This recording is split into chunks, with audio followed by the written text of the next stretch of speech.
Oh, nggak terlihat tanpa wajahnya.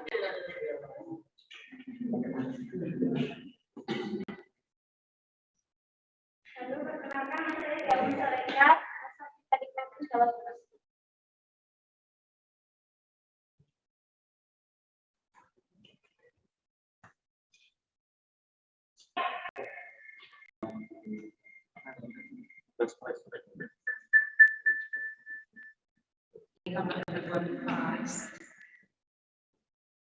Ya. Oke, saya share dulu. Ada 2 dokumen. Kecilnya.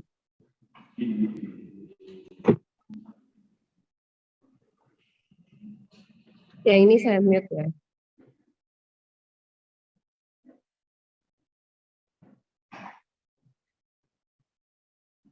Oke, saya share PPT-nya terlebih dahulu di grup. Biar nanti bisa dibuka di satunya. Harus banyak device ini.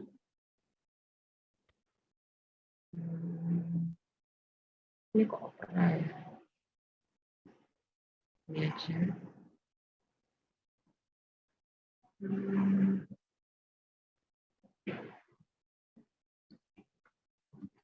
Saya convert dulu ya.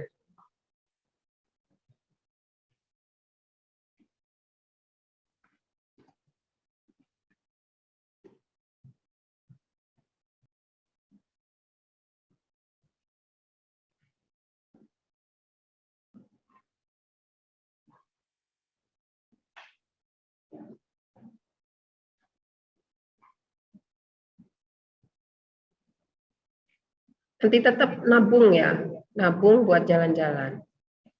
Meskipun ada bantuan nanti dari jurusan, tapi nggak seberapa kan ya, sedikit. Lumayan lah buat bensin-bensin gitu. Tapi tetap nabung.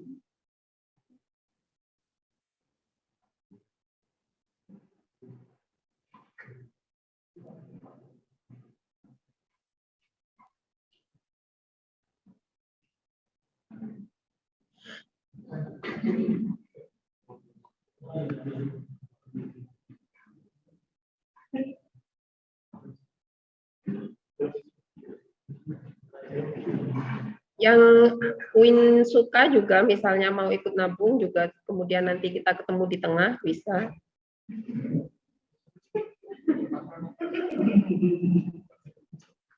Di mana? Tengah-tengah antara Jawa Timur dan Jawa Tengah itu di mana?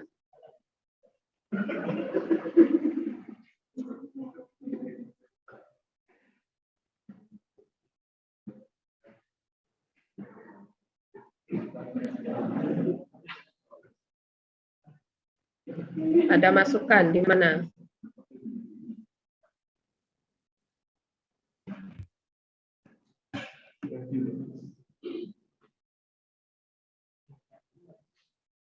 Soalnya ini kalau nggak PDF nggak bisa buka. Saya belum beli, maksudnya belum beli lisensinya. Oke.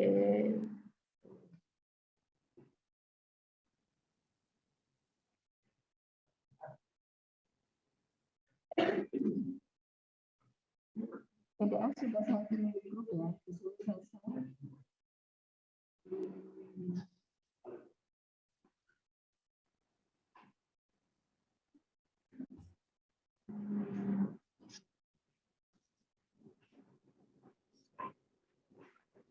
Belum nyampe.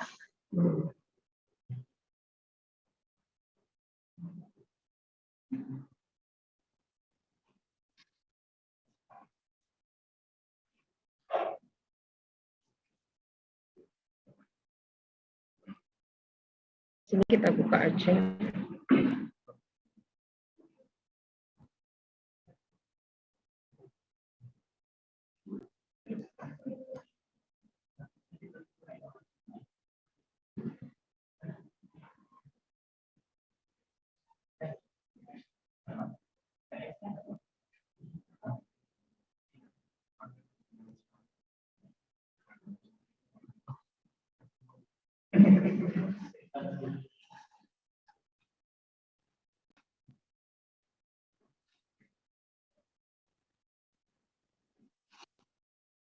Oh, di share dari sini bisa ya?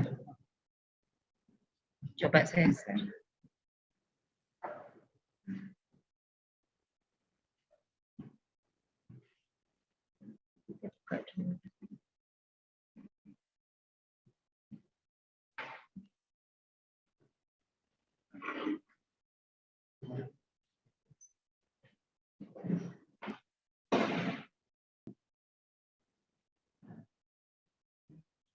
Terlihat ya?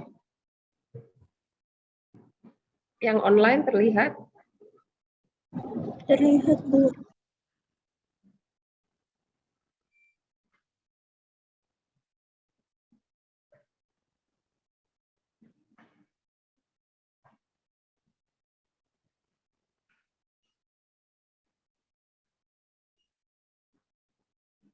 Terlihat ya? Sudah saya slideshow yang online? Yang online terlihat tidak slideshow ya? Ini. Terlihat, Bu.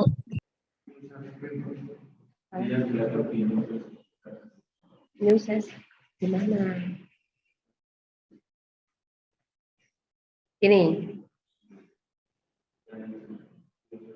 Ini. Dipencet.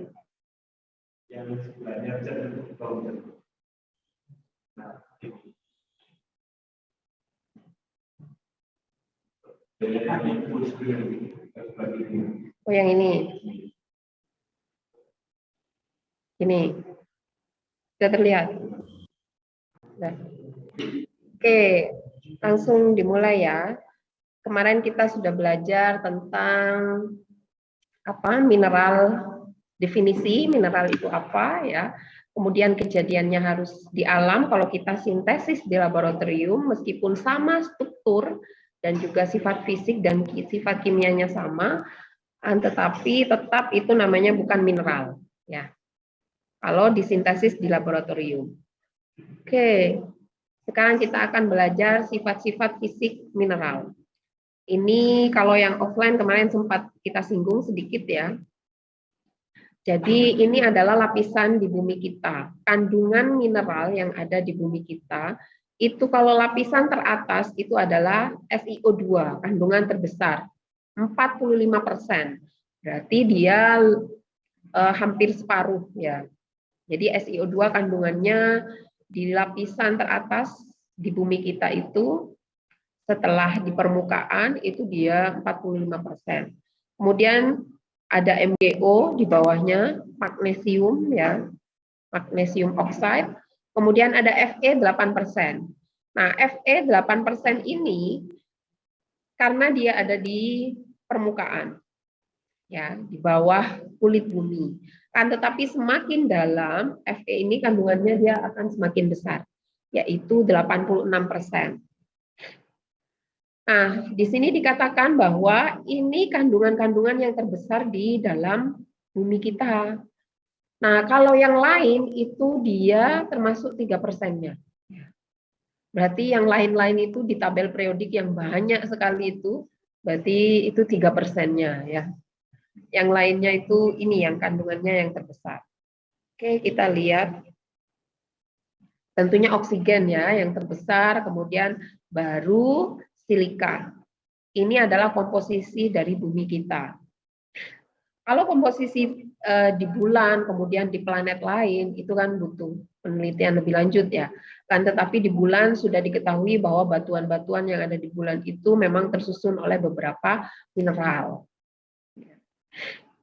Tetapi mineralnya apa saja itu masih butuh penelitian lebih lanjut. Atau Mars ya, yang sekarang sudah digadang-gadang banyak membuat coupling di Mars ya nantinya ya, karena buminya sudah banyak sekali penghuninya. Oke, kemudian ini adalah contoh-contoh yang saya garis kasih tanda merah ini, itu menunjukkan bahwa itu memang kandungannya yang lumayan besar di bumi ya. Kemudian kalau kita lihat AU ini 0,004 ya kandungannya. Itu sedikit sekali, kita sudah banyak mempunyai kandungan emas ya. Freeport, kemudian di Papua, di mana? Di luar Jawa lagi itu banyak ada kandungan emas. Berarti kandungan emas di bumi kita ini sebagian besar juga ada di Indonesia. Seharusnya memang tadi kalau kita diskusi kemarin, seharusnya Indonesia itu kaya. Ya. Oke, ini kandungannya yang paling banyak. Ini yang disebutkan, tetapi yang lain-lain itu kandungannya dia sedikit. Ya. Tentunya ada O, Si, kemudian Al, selain itu Fe, dan selain itu nantinya alkali dan alkali tanah. Ya. Oke, kita akan belajar sifat fisik dari mineral. Yang pertama bentuk kristal ya. Kalau kita belajar itu ada 7 macam sistem kristal dan 14 kisi ya, 14 device ya, ada 14. Karena kenapa ada 7? Karena ada kubus itu ya. Kemudian kenapa ada 14? Kubusnya ada 3 kan ya. Kubus berpusat muka, kubus berpusat badan, kemudian kubus sederhana. Nah, itu sehingga setiap ini ada macamnya, ada variannya, sehingga ada 7 macam sistem kristal dan ada 14. Isi graphite ya. Oke, kita belajar yang pertama. Bentuk kristal yang pertama adalah isometrik atau disebut dengan kubus ya. Kalau kita sering memahaminya adalah bentuknya kubus kan ya. Tentunya kalau kita tahu kubus berarti sudut garis A, B, D-nya itu sama. Ya, panjangnya sama. Dan juga sudutnya sama kan ya. Jadi kubus sama seperti kubus pada umumnya, berarti A, B, dan C itu sama. Kemudian sumbu kristalnya saling tegak lurus, ya, panjangnya sama, kemudian saling tegak lurus. Oke, sekarang kalau tetragonal, dia juga sumbunya ada 3, yaitu tetapi di sini A dan B itu sama panjangnya, sedangkan yang C itu sumbunya berlainan. Jadi kalau ada A dan B sama panjangnya, kemudian yang C itu berlainan, berarti dia sistemnya adalah tetragonal. Ya. Oke. Yang sebelah kanan sendiri ini, gambar ini adalah contohnya batuannya. Ya. Jadi ada aslinya itu tetragonal seperti ini, tadi panjang A dan B itu sama, C kemudian berbedanya. Tetapi sudutnya masih saling tegak lurus. Kemudian ini adalah modifikasinya, dan ini yang ditemukan di alam. Nah, bayangkan nanti kalau kita jalan-jalan, kemudian ketemu batu, kita identifikasi secara fisik. Bentuknya apa? Bingung kan ya? Bingung. Ya, nanti dianalisis sendirilah berapa. Nanti kita bentuk kelompok. Ya, jalan-jalan, kemudian kita bentuk kelompok, kemudian kita tentukan secara fisik, secara kimiawi, nanti kita SRF-kan. Ya. Dan kita SRD-kan. Oke, kemudian yang ketiga ada sistem rombis. Nah, sistem rombis ini adalah ortorombik ya, berarti di sini dia ada 3, sumbu kristalnya ada 3, berarti ada A, B, C. Nah, ini masih saling tegak lurus ya, tetapi sumbunya panjangnya dia berbeda. Kalau tadi tetragonal A dan B sama, C berbeda panjangnya. Sekarang kalau ortorombik berarti dia panjangnya semuanya berbeda. Panjangnya semua berbeda, tetapi dia masih saling tegak lurus. Jadi kelihatannya samaan ya gambarnya. Gambarnya yang sistem ortorombik dan tetragonal. Karena hanya beda panjangnya saja. Ini modifikasinya juga hampir sama ya. Nah, baru contohnya ini adalah kuarts, ya, kuarsa. Oke, kita lanjutkan. Sudah ada sistem kubus, ya. Kemudian ada tetragonal, ada ortorombik. Kemudian selanjutnya ada heksagonal. Nah, baru kalau tadi sumbunya kan ada 3 tuh. Kubus, kemudian tetragonal, sama ortorombik, sumbunya ada 3. Kalau kita belajar kisi kristal, kemudian menentukan indeks Miller, pernah kan ya? Menentukan indeks Miller, itu kan sumbunya ada 3, A, B, C yang kita pelajari itu ya. Di SRD kan ada 3, HKL-nya ada 3. Nah, kalau ada 4, berarti indeks Miller-nya juga ada 4. Kalau selama kita pelajari, kemudian kita menjawab soal selama ini kan A, B, C saja. Ya. Nah, ini kalau heksagonal, berarti kalau dia heksagonal, dia ada A, B, C, D. Berarti ada 4. Ada 4 sumbu kristal, di mana C di sini tegak lurus terhadap ketiga sumbu yang lain. Jadi sumbu A, B, dan D ya saling membentuk sudut 120. Kalau tadi kan tegak lurus semuanya ya, yang tiga-tiganya tadi itu. Nah, yang heksagonal ini tidak ya. Cuma C di sini yang tegak lurus terhadap ketiga sumbu. Kalau A, B, dan D, dia membentuk sudut 120 derajat. Nah, sumbu A, B, dan D mempunyai panjang yang sama, sedangkan C yang tegak lurus tadi itu, dia panjangnya berbeda. Jadi di sini sumbunya sudah ada 4, A, B, dan D itu sama panjangnya, C yang berbeda. Ini contohnya juga kuarsa, karena kuarsa itu bermacam-macam ya, bentuknya, variasinya bermacam-macam, nanti ketemu di alam. Nah, kemudian selanjutnya, ini terlihat kalau di batuan itu akan terlihat segi 6 seperti ini loh bentuknya. Nanti kalau terlihat agak segi 6 berarti kita arahkan berarti secara fisik dia heksagonal. Kemudian sistem trigonal. Nah, kalau trigonal ini juga beberapa ahli itu memasukkan ke dalam sistem heksagonal. Jadi hampir mirip dengan heksagonal ya. Kemudian hanya cara penggambarannya, cara gambarnya juga sama. Perbedaannya itu di bidang dasarnya. Bidang dasarnya dia membentuk segi 6, kemudian dibuat segitiga. Kita lihat. Nah ini, jadi trigonal ada yang dia memasukkan ke dalam sistem heksagonal karena hampir sama. Cuma beda bidang dasarnya aja di segitiga. Ya. Berarti agak bentuknya kalau kita lihat modifikasinya ini, kalau ini kan lurus ya, heksagonal. Kita lihat yang trigonal, ya agak menceng-menceng lah ya. Jadi kalau nanti kita ketemu di alam, bentuknya dia mirip ini, mirip heksagonal ya. Bentuknya ada segi 6 seperti ini, tetapi tidak sempurna gitu, miring-miring ya. Itu berarti kita patut curigai trigonal. Tetapi untuk memastikannya apakah benar trigonal, heksagonal, berarti kita harus SRD. Di SRD kemudian kita masukkan ke program, namanya programnya adalah, saya kok lupa ya. Ada yang ingat programnya namanya? Bukan Origin. Nah, lupa. Nanti di kristalografi nanti dipelajari ya. Ikut kristalografi? Ikut. Oke. Selanjutnya monoklinik.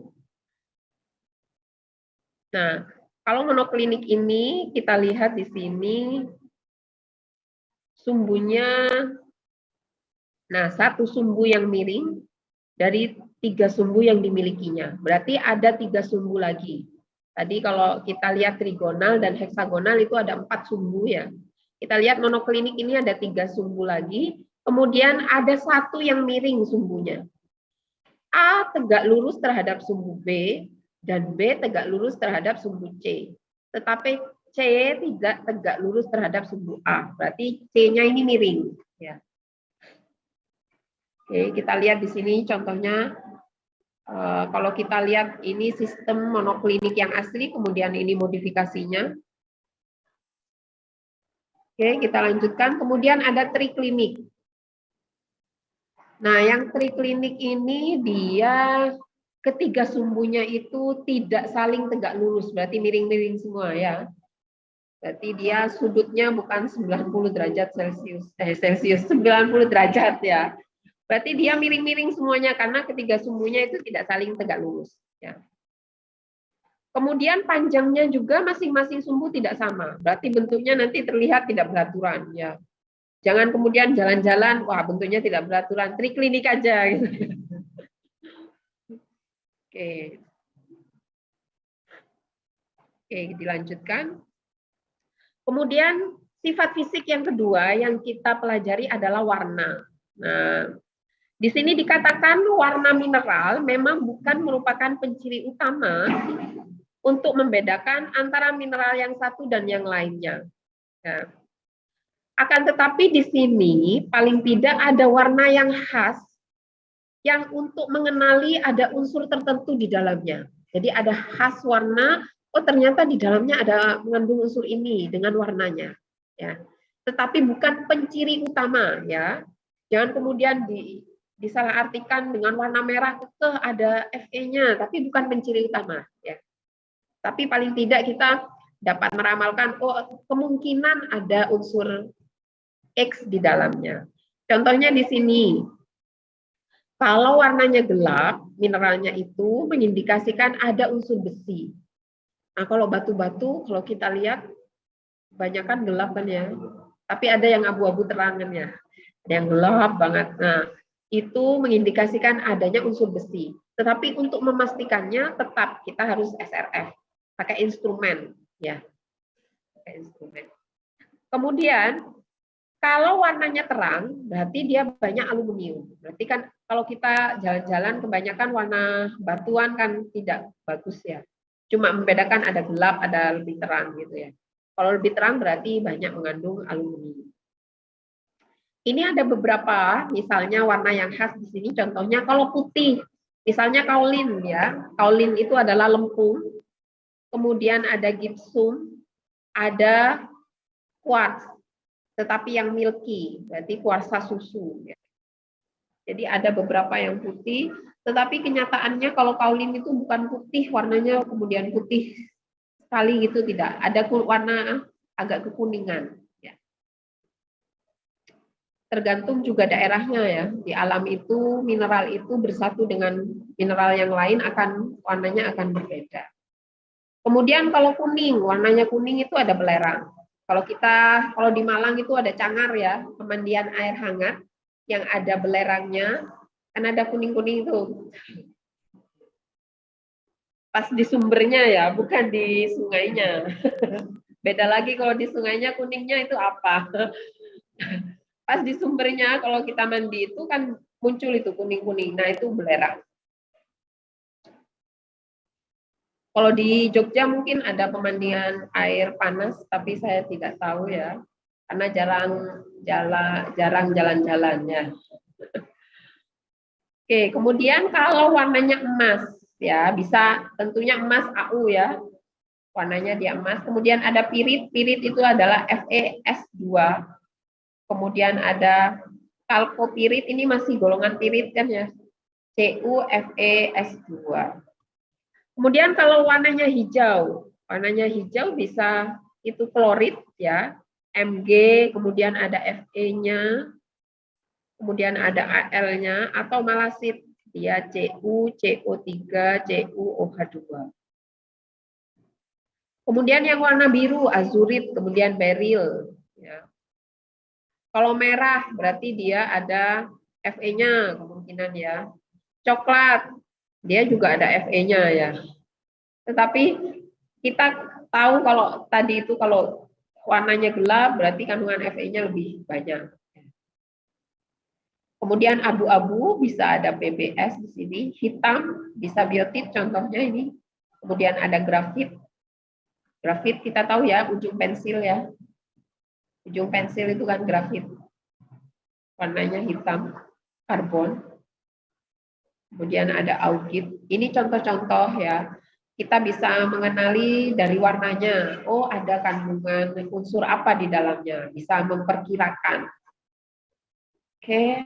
Kemudian ada kilap atau luster. Berarti nanti kalau jalan-jalan cukup warnanya itu dia gelap atau terang, gitu saja ya.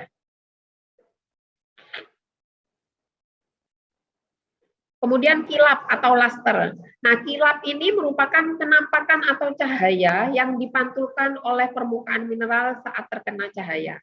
Jadi kalau ada batu, kemudian ada cahaya matahari, itu memantulkan sinar, berarti dia memiliki kilap.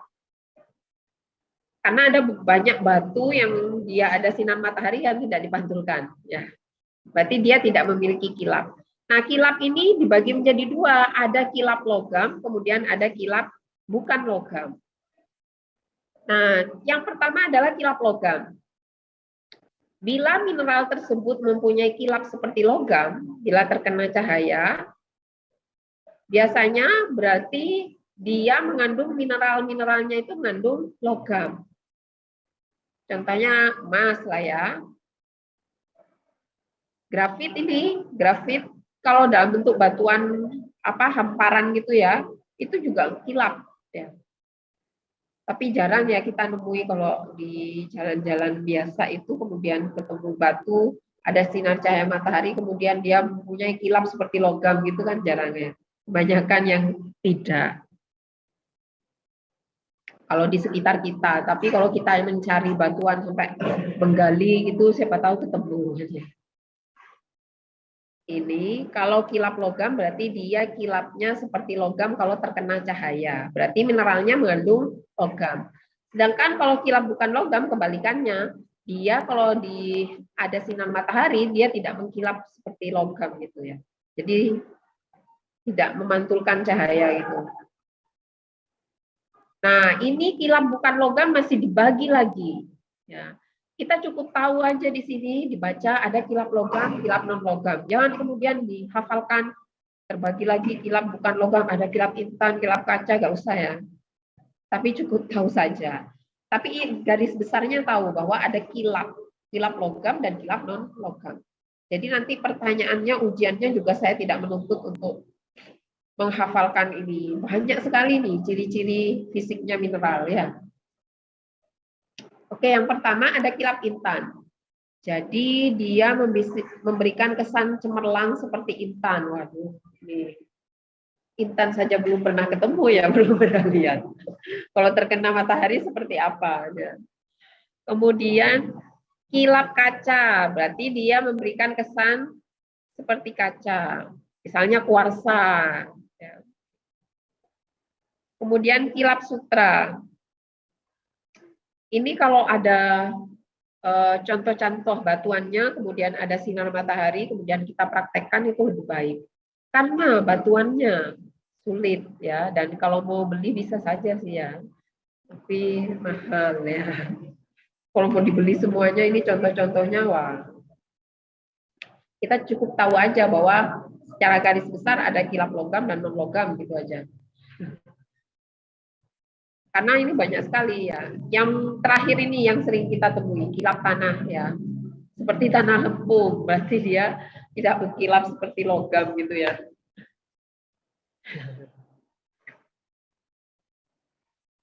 Nah, di sini dikatakan kilap mineral sangat penting untuk diketahui karena sifat fisiknya ini dapat dipakai dalam menentukan mineral secara megaskopis. Nah, secara megaskopis kita sudah tahu kalau ini mati. Secara megaskopis itu kita sudah tahu bahwa dia mineralnya kemungkinan mengandung logam karena dia memiliki kilap logam. Kalau tidak memiliki kilap logam berarti kemungkinan dia tidak mengandung logam gitu ya. Secara megaskopis. Nah, untuk perlu dibiasakan membedakan kilap mineral satu dengan yang lainnya. Karena kadang-kadang akan dijumpai kesulitan karena batas kilap yang satu dengan yang lainnya itu tidak begitu tegas. Nah, ini yang menyulitkan memang untuk menganalisis mineral berdasarkan secara fisik, kemudian kita yang berdasarkan mata kita akan sulit. Nanti seru, tapi kalau jalan-jalan kemudian ketemu batu, nah ini apa ini? Bingung. Nanti diklasifikasikan gitu ya. Jadi dia bentuk kristalnya apa, kemudian warnanya apa, kemudian kilapnya dia kilap logam atau non logam gitu aja ya. Nah ini bagus sekali kan ya. Kita kalau jalan-jalan kok jarang ketemu gini, bukan jarang, nggak ketemu. Sudah follow itu di Instagram mungkin atau di TikTok, kalian kan kalau anak Gen Z kan ada TikTok gitu ya. Sudah follow itu tentang mineral, yang menemukan batuan mineral-mineral gitu, jalan-jalan kan ada itu. Kalian nggak gaul sih ya. Coba buka TikTok atau Instagram, cari mineral gitu ya. Atau bahasa Inggrisnya bahan tambang. Atau gemstone. Nah, akan ketemu gemstone. Ya, batuan permata nanti akan ketemu orang yang jalan-jalan. Ya, itu kan buat video mereka, jalan-jalan, kemudian gali-gali, kemudian ketemu batuan yang bagus-bagus seperti ini penampakannya. Nah, itu kalau dijual mahal itu ya. Siapa tahu nanti profesinya mencari batu. Tidak apa-apa, jualan gemstone ya. Oke. Ini contoh-contohnya. Nah, ini kuarsa ini yang bawah ini, tidak kelihatan. Kuarsa, ini azurit ya. Atau ada yang rumahnya di luar Jawa. Kalau di luar Jawa itu banyak sekali aki-aki gitu ya, batuan aki. Nah, itu juga asik itu kalau dianalisis secara fisik, kemudian nanti secara kimiawi dianalisis dia kandungannya apa ya. Siapa tahu itu merupakan batuan yang bisa digunakan sebagai permata. Ya. Oke, yang keempat, kekerasan. Nah, kekerasan adalah ketahanan mineral terhadap suatu goresan. Kalau digores seperti ini tidak apa-apa, berarti dia kekerasannya tinggi. Ya. Nah, standar kekerasan yang biasa dipakai adalah skala yang dibuat oleh Friedrich Mohs. Makanya di sini di Jerman itu dikenal dengan skala Mohs. Nah, mempunyai 10 skala, dimulai dari skala 1 untuk mineral terlunak sampai skala 10. Nah, ini contohnya mineralnya. Di sini ada gipsum, tadi ya, dia skala kekerasannya 2. Kemudian ada kalsit, CaCO3, ya, kekerasannya 3 skalanya. Kemudian kita sampai ke bawah sini ada kuarsa, yang sering muncul ini, SiO2, dia skala kekerasannya 7. Nah, yang terakhir ini ada diamond, intan, ya skala kekerasannya 10. Jadi kenapa intan itu selama ini digunakan sebagai mata bor untuk mengebor penghilangan minyak, untuk mengebor pertambangan, itu mata bornya menggunakan intan. Karena dia akan ketemu dengan batuan macam-macam di dalam, dia akan dapat menembus. Ya, karena kekerasannya dia 10. Ya, skala kekerasannya 10 mol. Kemudian di atasnya ada korundum, Al2O3. Kalau kita menemukan batuan berbentuk korundum gitu ya, nah itu biasanya dia skala kekerasannya sangat tinggi. Nah, skala kekerasan yang tinggi ini biasanya juga kalau dia kekerasannya tinggi, kemudian penampakannya juga warnanya dia bagus, biasanya digunakan sebagai permata. Ya, maka nanti kita akan mempelajari, nanti akan ketemu ciri-ciri batuan yang bisa digunakan sebagai permata. Jadi selain warna, juga kekerasan. Kalau warnanya bagus, kemudian dia mudah retak, itu kan juga tidak bisa digunakan sebagai permata. Nah, ini untuk alat pengujinya. Contohnya, biar kita bisa membayangkan skala Mohs itu berapa. Kuku manusia itu 2,5. Kita mudah tergores, tetapi sulit untuk memotongnya. Nah, 2,5. Kemudian kawat tembaga, berarti yang ada di apa itu? Kabel-kabel tembaga, kabel kan itu rata-rata dia menggunakan tembaga. Nah, itu kekuatannya 3. Itu pun sudah sulit ya. Sudah keras sekali. Kemudian paku, ini sudah keras ini paku ini. 5,5. Kita bayangkan untuk memecahkan paku, wah, sulit sekali ya. Apalagi nanti yang skala 7 kuarsa ini. Atau ini kikir baja, pisau baja. Itu 5,5 sampai 6. Apalagi kalau intan berarti keras sekali. Ya. Baja saja ini siapa yang bisa menghancurkan kalau nggak pakai alat kan ya.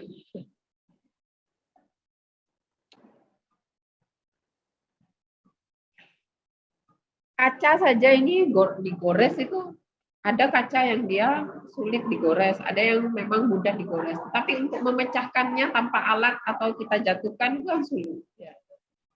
keras sekali. Oke, biar ini bisa dibayangkan.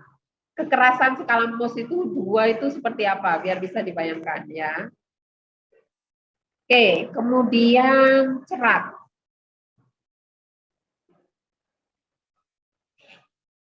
Cerat ini adalah warna mineral dalam bentuk hancuran atau serbuk atau powder. Nah, ini biasanya kita temukan di laboratorium kan ya. Kita ambil batuannya, kemudian kita hancurkan, dia membentuk powder. Nah, berarti warna mineral dalam bentuk powder atau dalam bentuk bubuk, ya, serbuk. Nah, hal ini dapat diperoleh apabila mineral digoreskan pada bagian kasar suatu keping porselin atau membubuk suatu mineral atau dibuat powder, dihancurkan, atau kita goreskan di suatu porselin, ya. Kalau kita tahu uang yang warna kuning, koin warna kuning, kita goreskan kan dia berwarna hitam kan ya. Nah, kan berbeda berarti. Bentuk powdernya, warna powder sama warna mineralnya itu akan bisa berbeda. Nah, di sini dikatakan memang cerat dapat sama dengan warna asli mineral, dapat pula berbeda. Jadi dalam bentuk bongkahan mineral kita ambil batuannya, kemudian kita tumbuk menjadi serbuk, akan berbeda warnanya. Bisa jadi berbeda. Atau dia sama. Ya. Di sini dikatakan warna cerat untuk mineral tertentu umumnya tetap, walaupun warna mineralnya berubah-ubah. Jadi warna ceratnya atau powdernya itu akan tetap.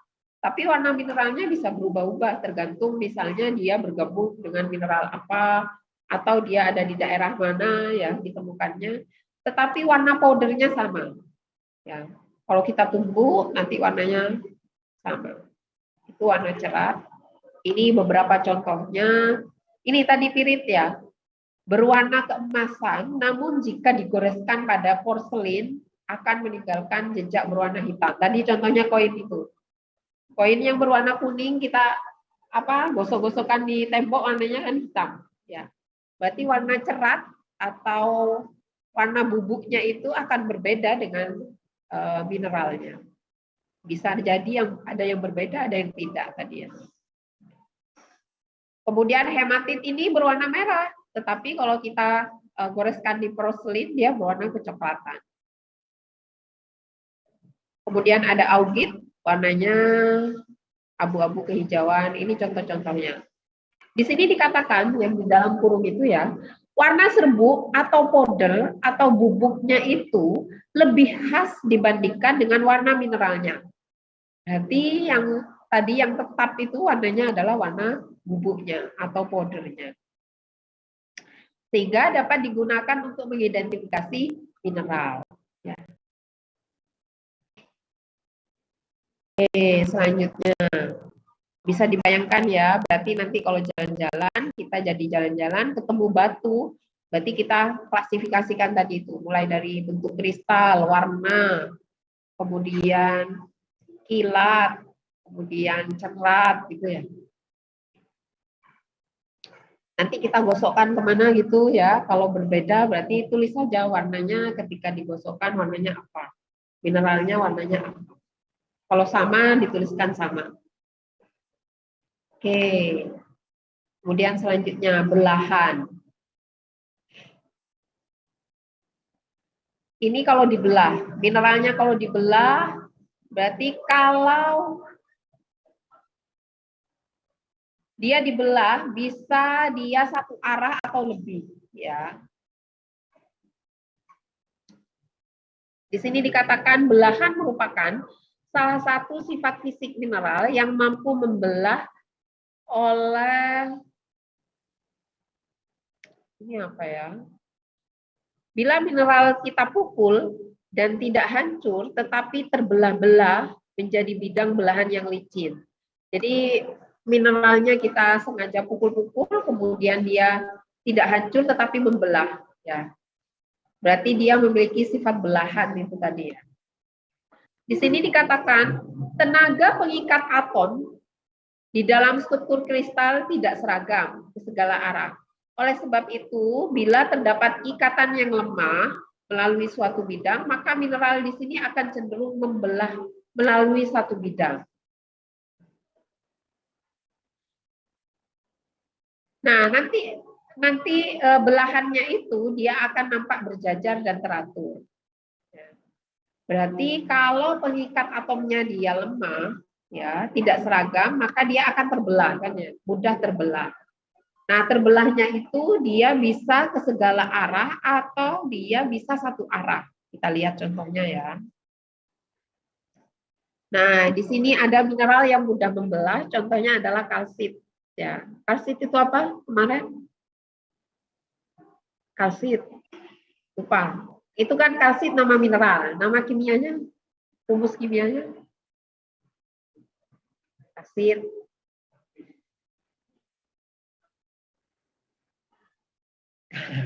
Kalian mudah melupakan loh. Mudah melupakan. Nanti dibuka-buka lagi deh ya. Nah, di sini kalsit mempunyai 3 arah belahan. Jadi setiap mineral itu dia memiliki satu arah atau lebih dari satu arah belahannya. Jadi di sini ada belahan 1 arah, 2 arah, 3 arah ya. Oke, selanjutnya adalah pecahan.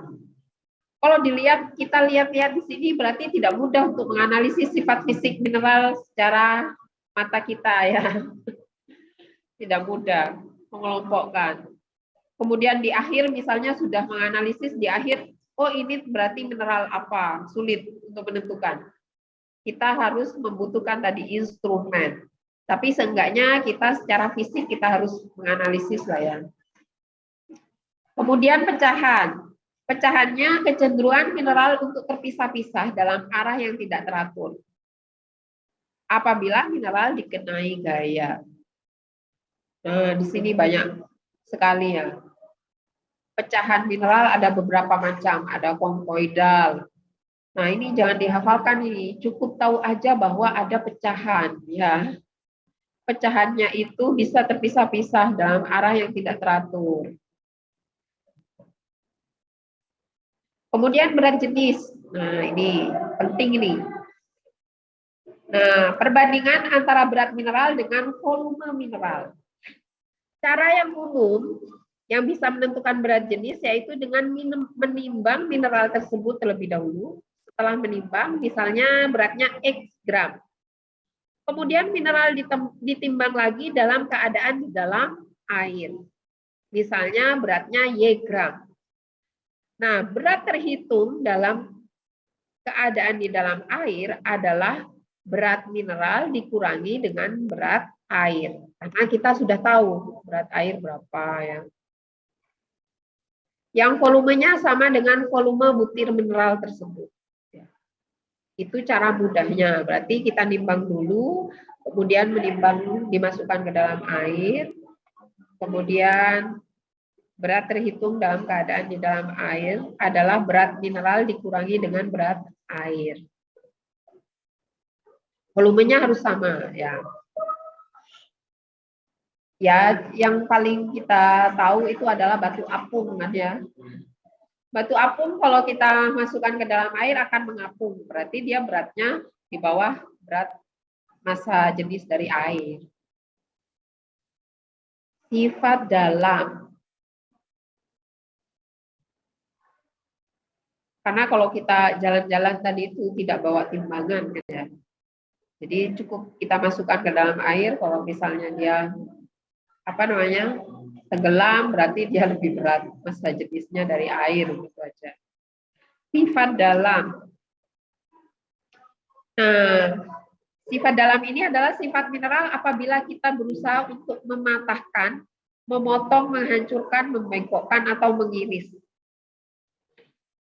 Ada yang rapuh, ada yang mudah ditempa, ada yang dapat diiris ya. Contohnya gipsum, itu bisa diiris ya. Ada yang fleksibel, kemudian ada yang plastik. Kita nanti klasifikasikan aja, dia rapuh atau mudah ditempa, atau dapat diiris. Ya. Kemudian kemagnetan. Dikatakan sebagai ferromagnetik bila mineralnya dengan mudah ditarik gaya magnet seperti magnetik. Di sini contohnya adalah pirhotit ini. Kalau mineral-mineralnya menolak gaya magnet disebut diamagnetik. Dan yang tertarik lemah yaitu adalah paramagnetik. Jadi kalau mudah ditarik berarti ferromagnetik, kemudian kalau menolak diamagnetik, kalau lemah tarikannya berarti paramagnetik. Nanti kita kalau jalan-jalan nanti saya bawakan magnet berarti. Nggak ada pergerakan apa-apa, Bu. Apa? Yang di sini mati. Oke. Habis baterainya memang. Tadi kan sudah kenalan ya, sama yang di Malang sudah kelihatan wajahnya. Kebetulan HP saya mati. Bukan HP, tablet ya. Tablet saya mati. Oke, selanjutnya yaitu kemagnetan ya. Tadi itu ada ferromagnetik, diamagnetik, dan paramagnetik. Kemudian untuk melihat apakah mineral mempunyai sifat magnetik atau tidak, kita gantungkan pada seutas tali atau benang. Sebuah magnet, dengan sedikit demi sedikit mineral kita dekatkan pada magnet tersebut. Bila benangnya bergerak mendekati magnet itu, berarti mineral itu disebut magnetik, karena tertarik kan ya. Nah, kuat tidaknya bisa kita lihat dari besar kecilnya sudut. Berarti kita nanti bawa benang, kemudian bawa magnet. Kalau bergerak sedikit, berarti dia sudah memiliki sifat kemagnetan ya. Atau menolak gitu ya, tertarik atau menolak. Bu, kalau nggak bergerak apa-apa, kita lihat aja ya nanti ya di lapangan. Ini kan teori, kita lihat di lapangan apakah memang tertarik atau tidak. Tentunya kalau misalnya sudah ada besinya di dalamnya, tentunya tertariklah dikit-dikit dan ya. Kalau tidak ada ya, nggak tahu, kita lihat aja. Kemudian kelistrikan. Jadi kembali lagi ke sini tadi jalan-jalannya itu berarti sebelum UTS.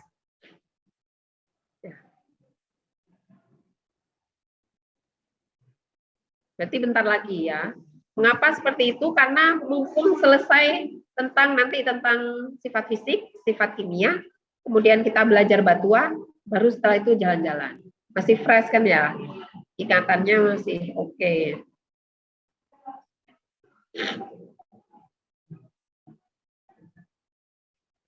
Kemudian kelistrikan. Nah, ada sifat listrik mineral ya. Ada dua. Kalau dia menghantarkan arus berarti dia konduktor, kalau tidak menghantarkan arus berarti non-konduktor. Di sini dikatakan semikonduktor yaitu mineral yang bersifat sebagai konduktor dalam batas-batas tertentu. Karena semikonduktor dia masih bisa bersifat sebagai konduktor ya. Kemudian daya lebur mineral. Apabila dipanaskan, dilakukan dengan membakar bubuk mineral dalam api, daya leburnya dinyatakan dalam derajat keleburan. Nanti kita panaskan, kalau mudah melebur berarti dia mudah melebur gitu aja. Atau sulit melebur. Nah, sudah. Nah, dari sekian banyak sifat fisik itu, kalau kita jalan-jalan kemudian mengklasifikasikan, ya, menganalisis secara fisik akan sulit nanti. Ya, di lapangan bisa dibayangkan kesulitannya. Maksudnya belahan itu akan sulit ya. Kemudian tadi yang sulit cerat itu ya. Nah, kita menentukannya akan sulit kalau di lapangan. Kalau belajar teorinya kayaknya mudah sekali ya. Oke.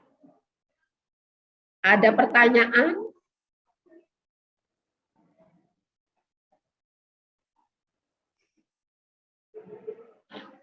Dari teman-teman dari UIN Suka ada pertanyaan? Dari UIN Malang ada pertanyaan? Ya.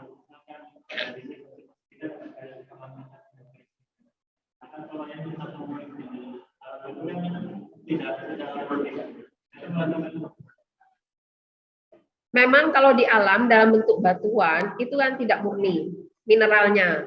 Dia akan bergabung dengan mineral-mineral lain membentuk suatu batuan.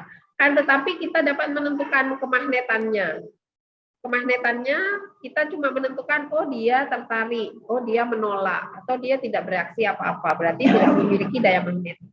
Tetapi di dalamnya ada mineral apa saja, tentunya kita harus tahu instrumen. Ya, pakai instrumen. Tapi kita seenggaknya dengan kemagnetan itu dapat mengetahui dia tertarik atau menolak atau tidak bereaksi apa-apa gitu aja. Berarti dia punya daya magnet atau tidak gitu aja. Kemudian kelistrikan juga sama, meskipun ada berbagai macam mineral di situ, tetapi dia memiliki daya hantar atau tidak gitu saja. Tapi di dalamnya mineral apa saja di dalamnya, berarti tetap dengan instrumen. Untuk memastikannya ya. Jadi secara fisik, kalau secara fisik hanya dia punya sifat magnet atau tidak. Kemudian kelistrikannya punya sifat konduktor atau tidak gitu aja. Nanti saya bawakan alatnya. Alat untuk apa namanya? Untuk menentukan dia memiliki sifat konduktor atau tidak. Magnet atau tidak kita tinggal bawa magnet sama benang gitu ya.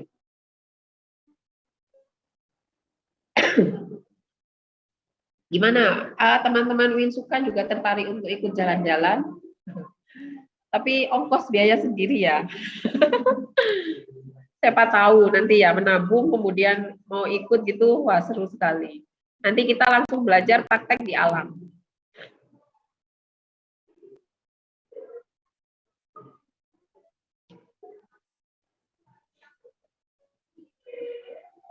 Oke, ada pertanyaan lagi? Ini kebetulan nih di sini angkatan 2019 semua. Kemudian yang di Winsuka itu angkatan 2020 semua.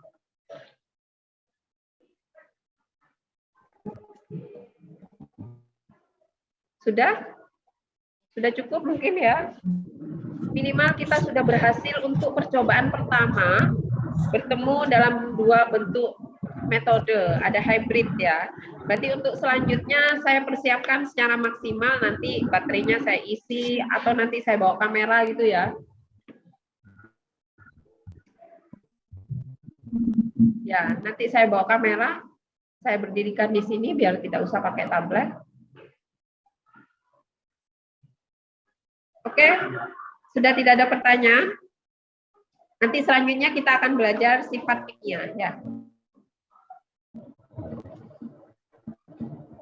Seenggaknya kita sudah berhasil di hari kedua ini bentuknya hibrid.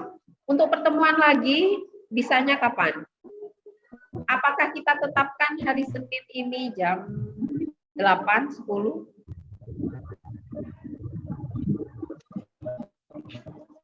Atau hari Rabu tidak bisa loh, dari Winsuka banyak yang tidak bisa. Senin saja ya, seperti ini ya.